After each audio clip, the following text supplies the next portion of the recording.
皆さんこんにちは。今日は視聴者リクエストの国歌をプレイしますよ。今回プレイする国歌はこちらのコーカサスマームです。小さくて見えないと思うのでズームしましょう。はい、これで見えましたね。ご覧の通り内陸国家でしかもロシアに囲まれてます。普通に考えたらこれは積んでますね。まあ何かしらの救済措置があるかもしれないので、まずはジャーナルを確認してみましょう。国名が長いとこうなるのね。こういうジャーナルがありますね。ふむふむ、チェルケスの長老がお亡くなりになると発動するイベントだね。チェルケスを逃亡するって書いてあるから、これで海への出口を確保できるのかな。では序盤はイベントの発生を待ちながら内政を進めましょう。初期設定を始めます。さて今回は内陸国家なのでインフラ上限の問題がクリティカルですね。根本的な解決は鉄道の敷設なんですが、自力で建築できるのかちょっと怪しいよね。国内資源を確認しましょうか。よかった、石炭と鉄があるから鉄鋼と発動機の作成は問題ないですね。さて次は内陸国家のペナルティのお話をしましょう。今表示しているのは関心の設定画面なのですが、ご覧の通り隣接領域までしか設定できません。これは独立保証をもらう際の障害になります。例えばアメリカがコーカサスに関心を設定していないと条約の交渉すら開始できません。というわけでロシアと戦うには頼りないですが、今援護を期待できるのはオスマンだけです。おっと、オスマンはコーカサスにはみ出てて関係改善は最初からできるみたいだね。そしてロシアとは20年の停戦期間がありました。じゃあ20年でロシアに勝つ準備ができるのかっていうと無理に決まってるよね。でも他の国でプレイした時この飛び地が終盤でも残ってるのよく見かけるから、運もあるだろうけど20年後すぐに攻めてくるわけじゃなさそうだよね。国土の確認に戻ります。2つ目の州があって資源は木材だけだね。2つの州の情報を並べてみたけどどっちも分割州でインフラ上限は1桁だね。鉄や工具はまだいらないね。初期建設は農作物を全種類1つずつにします。さて鉄道を作りきれるか怪しいので研究は先に近代下水道を目指します。これは研究さえ終われば確実にインフラ上限が増えますからね。次は固有イベントの発生時期について。この2人が死んだ後だよね。72歳と60歳だから10年から20年後くらいかな。設定を終わらせちゃいましょう。関係改善はこの3カ国に入れました。それじゃ時間を進めます。おっとっと、法律の改正忘れてたよ。政府に農民を追加して農本主義にするね。各派閥と交渉して成功確率を上げます。それとアナトリアへの関心が有効になったからエジプトをライバルに指定できました。グダグダですいません。とりあえず初期設定は完了かな。じゃあ固有ジャーナルが開始するまでちゃちゃっと進めちゃうね。まずは農本主義制定できたよ。金美地区は触れちゃったので建設局を一つだけ立ててみます。しまった、国の設定も忘れてた。はい、道路整備、移住求心力アップ、教育機会&宗教条件緩和の3点セットだよ。経済規模が小さすぎて消費税は意味がないのでまだ設定しません。ではタイマーを再始動。暇すぎるのでチェルケスの指導者の画面を何度も見に行っちゃいます。建設局を建てると赤字になるので金美地区が尽きたら建設局を削除して、そして金美地区が増えたらまた建設局を再建するのを繰り返すことにするよ。はい、人頭課税の制定を開始しました。交渉してるからだけど反対少なくてびっくりするほどすぐ可決するね。次は宗教学校です。推定イベント開始時期の20年後までは巻きで進めます。ほんと法の制定サクサク進むね。次は植民地搾取です。チェルケスの指導者は今2人目ですね。イベント開始は意外と早いかも。ああ、オスマンがロシアにボコられてる。漢字マート達成した強オスマン君に助けてもらうの無理かもしれないね。植民地搾取の準備ができたよ。海への出口を確保できれば領土拡張できるね。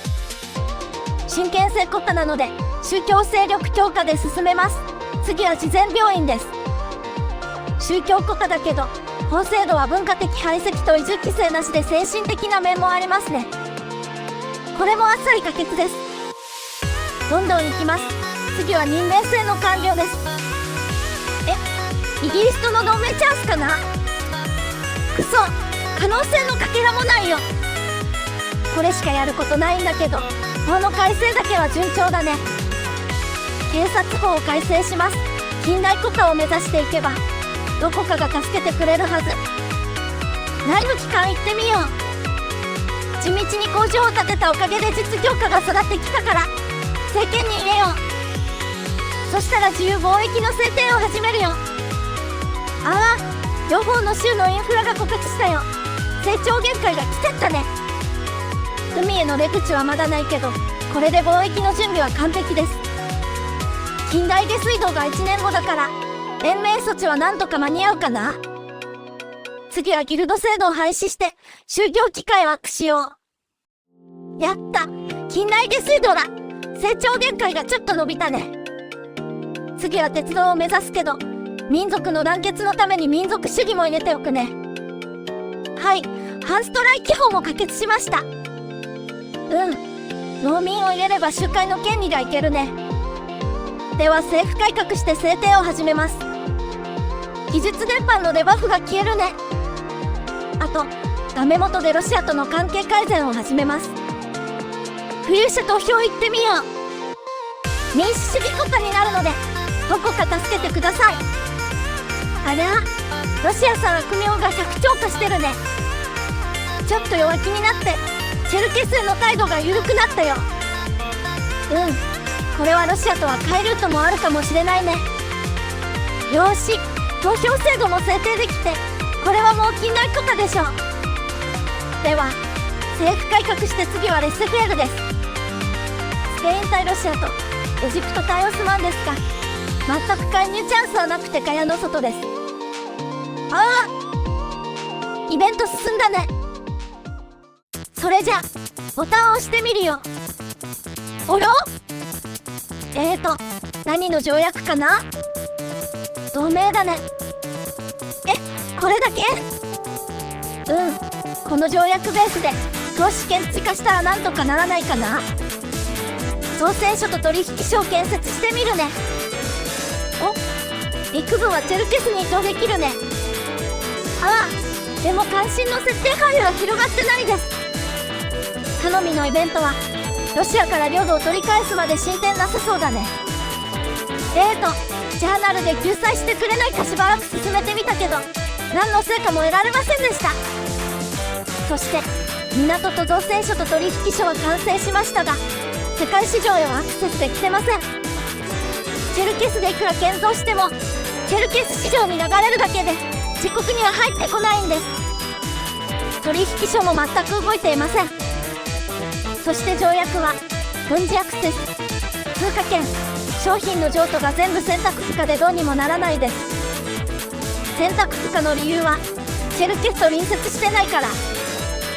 それはそうだけどじゃあどうしたらいいだよ。あとですね、レセフェールは失敗でした。赤字がぐんぐん増えてこのありさまです。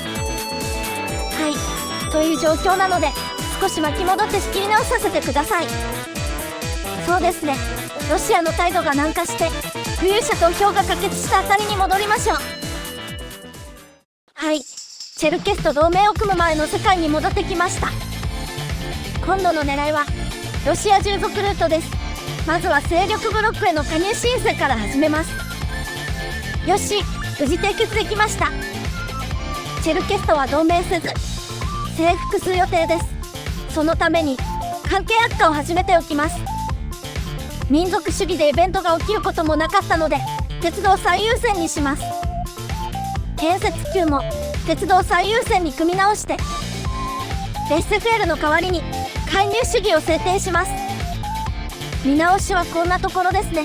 あとはロシアと関係改善するまで進めましょう。はい、亡命するつもりはないですか？イベントが進捗しました。今度は交渉決裂で関係が悪化するのを期待してボタンをポチります。狙い通り中立まで下げることができました。そしてロシアの干渉力が200を超えました。なのにロシアから誘ってくれないのでこちらから参加要請します。これでチェルケスをしばく準備が整いましたね。まずは戦力確認から。徴兵されるとあっちのが多くね。武器工場なんて持ってないのでロシアに行ってもらって戦列歩兵にします。ついでに軍事アクセス権もお願いしてます。ちょっと確率低かったけどセーフでした。準備は OK。 国家の併合で宣戦布告します。なお援軍を召喚することはできなかったので自力で倒します。さあ、だいぶ遅いですか？やっと初期拡張です。軍事通行権を使って陸軍を送り込みます。よし、優勢ですね。勝利です。やっと海にたどり着いたよ。初めて獲得した沿岸の州、ここを重点開発するのでまずは編入です。同規模で獲得した施設を確認します。港はあるけど造船所と取引所はまだないね。まずは取引所を建設します。造船所は民間建設でやってくれるみたい。布告の設定を見直したよ。消費税もこのタイミングで徴収始めるね。機械工具のアンロックで鉄道まであと一つです。およ？突然ですがロシアの市場に統合されたようです。長期的には良いことなんですが市場価格の変動を確認しないと。紙と鉄の値段がやばいですね。製紙工場の方を増築しましょうか。さて、今すぐ領土拡張を始めたかったのですが市場統合後の価格安定化を優先対応します。黒字化してから海軍を作りましょう。アフリカ進出予定なので関心は設定しておくね。介入主義可決したよ。予算も黒字化達成できました。鉄道アンロックだよ。ひとまず鉄道は建設級に入れておきます。次の研究は予算と投資プールの改善にします。では鉄道より先に海軍基地を割り込みで作りましょう。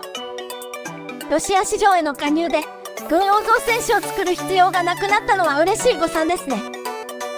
なんか大戦争が起きてますか？まだ別世界の出来事です。さて、そのうちロシアに従属国化されるのでその後の独立準備の仕込みを始めます。列強に投資権を渡して試合まで関係を高めておけば後で助けてくれるでしょう。